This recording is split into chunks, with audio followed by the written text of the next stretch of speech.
মানকচু বাটা করবো, তার জন্য দেখুন মানকচুটাকে ছোটো ছোটো করে কেটে নিয়েছি, কেটে খুব ভালো করে ধুয়ে নিয়েছি। এবার জল দিয়ে ভিজিয়ে 10 থেকে 15 মিনিট একটু রেখে দেবো এভাবে। 15 মিনিট ভিজিয়ে রেখেছিলাম, এবার জলটা খুব ভালো করে ছেঁকে নেব, নিয়ে মিক্সার জারের মধ্যে নিয়ে নেব। করে জলটা ঝরিয়ে নিয়েছি, এবার মিক্সার জারের মধ্যে নিয়ে নেব।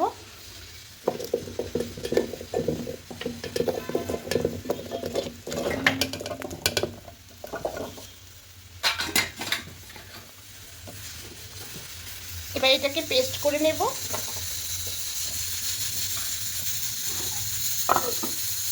দেখুন পেস্টটা করা হয়ে গেছে।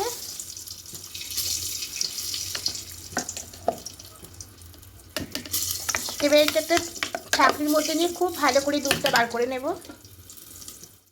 ছাঁকনিতে করলে ভালো করে দুধটা বেরোবে না, তাই একটা কাপড়ের টুকরোর মধ্যে দিয়ে দেখুন এইভাবে চেপে চেপে করে সমস্ত দুধটা বার করে নেব।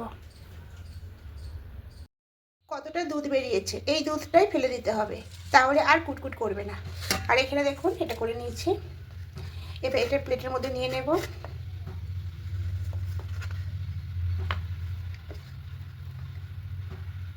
দেখুন ঠিক ছানার মতো হয়েছে।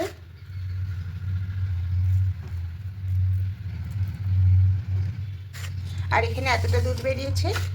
এবার একটা মিক্সার জারের মধ্যে কিছুটা নেব সর্ষে, আর একটু কাঁচা লঙ্কা নেব। কাঁচা লঙ্কাটা বেশি করে দেব, ঝালটা বুঝে শুনে দেবে। লবণটাও দিয়ে দেবো পরিমাণ মতো। এবার একটা পেস্ট করবে, একটু করে জল দেবো না, শুকনো একটা পেস্ট করে নিয়ে করে নিয়েছি। এবার এখানে কচু বাটাটা দিয়ে দেবো। এবার সব কিছু দিয়ে আবার এটাকে একটু পেস্ট করে নেব।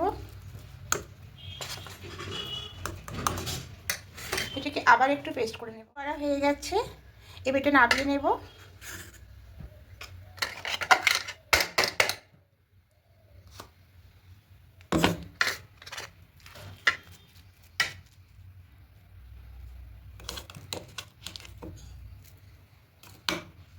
এবার এখানে কিছুটা আরও লেগে আছে, এবার এর মধ্যে দেব নারকেল কোড়া।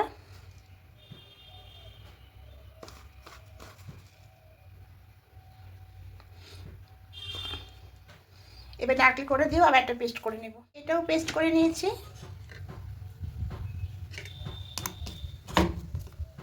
এবার সব কিছুই প্লেটের মধ্যে আমি নিয়ে নেব। পেস্ট করা হয়ে গেছে। এবার এখানে সরষের তেল দেব,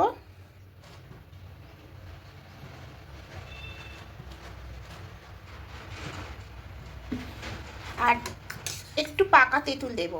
এটা আপনারা নাও দিতে পারেন, আমি দিচ্ছি। আর এখানে পাতিলেবুর রসও দিতে পারেন, আমার কাছে পাতিলেবু নেই, আর তেঁতুলের কাঠটা দিলে খুব খেতে বেশি ভালো লাগে। এবার সব কিছু খুব ভালো করে মাখিয়ে নেব।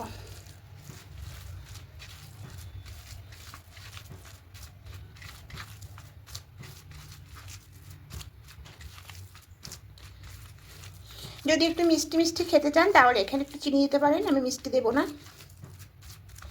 আর একটু সরষের তেল দেব। তেলটা একটু বেশি করে দিতে হবে, তবে খেতে বেশি ভালো লাগবে।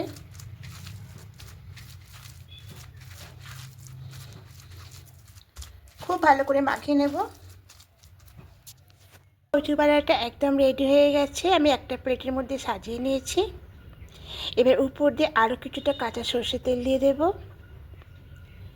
আর একটা লঙ্কা এভাবে দিয়ে দেব। তো দেখেই বুঝতে পারছেন কতটা সুন্দর হচ্ছে। আর গরম ভাতের সঙ্গে এরকম কচু বাটা থাকলে আর কিছুই লাগে না, এক নিমেষে এক থালা ভাত শেষ হয়ে যাবে। আর এটা ছোটো বড়ো সবাই খেতে পারবে, আর খুবই খেতে ভালো লাগে। একবার অবশ্যই বানিয়ে দেখবেন বন্ধুরা, আশা করি আপনাদেরও খেতে ভালো লাগবে। আর যদি আমার রেসিপিটা আপনাদের ভালো লেগে থাকে অবশ্যই কমেন্টে জানাবেন, একটা লাইক করে দেবেন। আর যারা নতুন বন্ধুরা দেখছেন এখনও পর্যন্ত সাবস্ক্রাইব করেননি, তাদের কাছে অনুরোধ রইল সাবস্ক্রাইব করে পাশে থাকার জন্য। আমিও আপনাদের পাশে থাকবো। আজকের মতো টাটা।